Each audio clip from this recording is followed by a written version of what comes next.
대관장명 철학연구원 교장 이육재입니다. 선생님, 제가 공부를 하다 보니까 이름이 나쁜 살을 풀어준다는 얘기가 있더라고요. 그게 좀 사실인지 궁금한데, 나쁜 살과 이름의 관계는 어떤 것이 있을까요? 살이라는 것은 약 300여 가지에 넘는 살들이 있습니다. 태어난 연월일시를 기준으로 해서 8글자를 살펴보면 그 안에 300여 가지의 살들이 있는데 그 중엔 악살, 나쁜 살들이 있습니다. 흉살, 흉한 살들이 있습니다. 호살, 좋은 살들이 있습니다.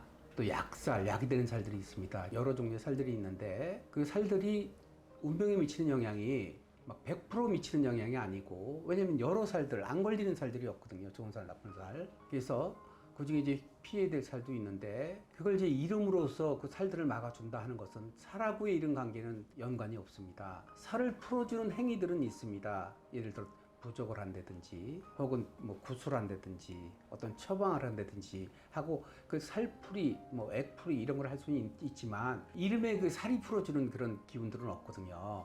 그래서 흔히 볼 때 어떤 데 가면 이렇게 장명하는 사람도 있습니다. 그 살이 있어서 너 불구, 단명, 너무 빨리 죽어. 나중에 결혼도 안 좋아.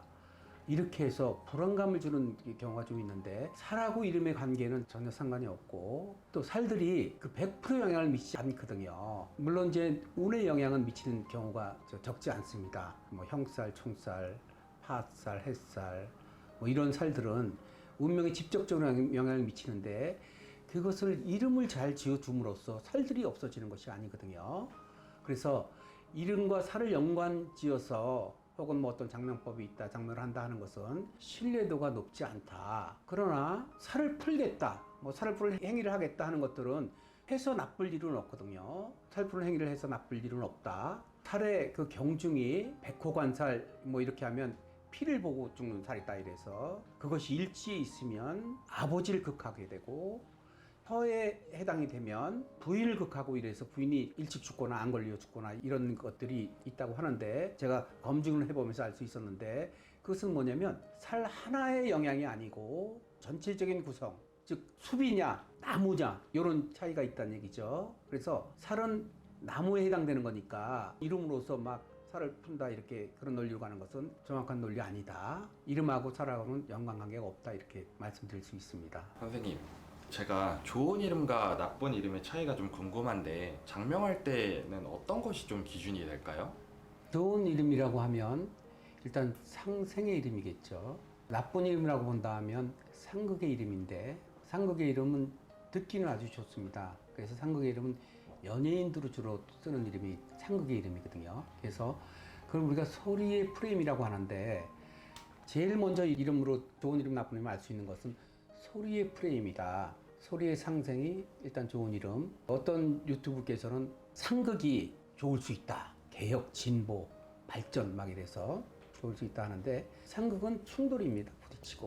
부딪히고 막힘 따르고 모피의 법칙 이렇게 보면 상극이라고 볼 수 있거든요.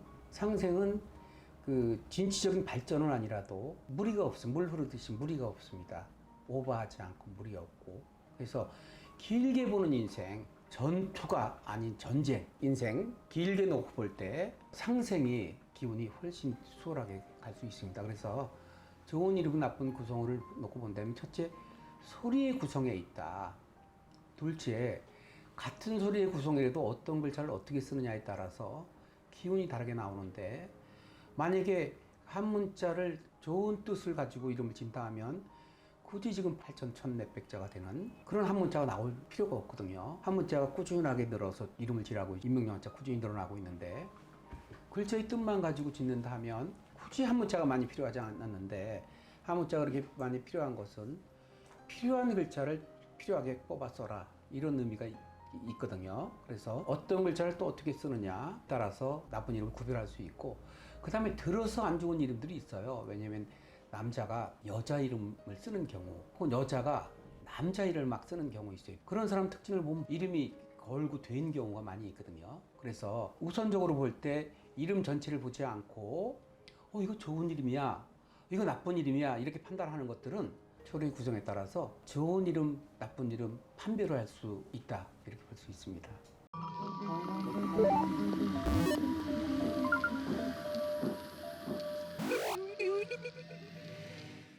지난번에 좋은 이름이랑 나쁜 이름의 차이에 대해서 말씀해 주셨는데 혹시 이제 좋은 사주와 나쁜 사주에 따라서 이름에도 그러한 차이가 있을까요? 당연히 차이가 있죠. 좋은 이름, 나쁜 이름 이렇게 하는 것처럼 사주도 이건 좋은 사주야, 이건 조금 좋지 않은 사주야, 이건 아예 나쁜 사주야 이렇게 구성이 될 수 있는데 사주에 따라서 필요한 구성을 해주는 게 바로 이름이고 사주에 필요한 오행을 구성해 줌으로써 자기의 약점을 보완할 수 있는 그런 기운을 반영시킬 수 있습니다. 사주에 따라서 말이 많은 사람들이 있습니다.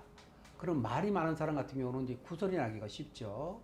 또 그런 사람들은 말을 툭툭 던져가지고 상대방을 굉장히 기분 나빠하게 하는데 그런 분들이 이제 나쁜 운을 만날 때 그게 구설이 되고 구설이 관재수가 돼서 그게 지금 구속되는 그런 경우도 있죠. 요즘 같은 경우는 이제 유튜버들이 이렇게 구속되는 경우도 있는데 그게 이제 구설이라고 볼 수 있고 그런 경우에 이제 구설을 막아주는 형태의 이름을 쓰는 것이 우선이겠죠. 반대로 말이 너무 없고 잘 삐지는 사람들이 있어요. 무슨 말만 해도 괜히 섭섭해하고 막 오해하고 이런 경우가 있는데 그런 경우는 사주가 보통 강할 때 자기 빛깔이 너무 강할 때 이제 그런 현상이 나오는데 그런 경우는 이제 이름의 방향을 그 강한 기운을 유통시켜주는 쪽으로 이름을 지어 쓰게 되면 이제 그것이 사주에 반영된 이름이라고 할 수 있겠고 또 너무 빠른 사람들이 있습니다.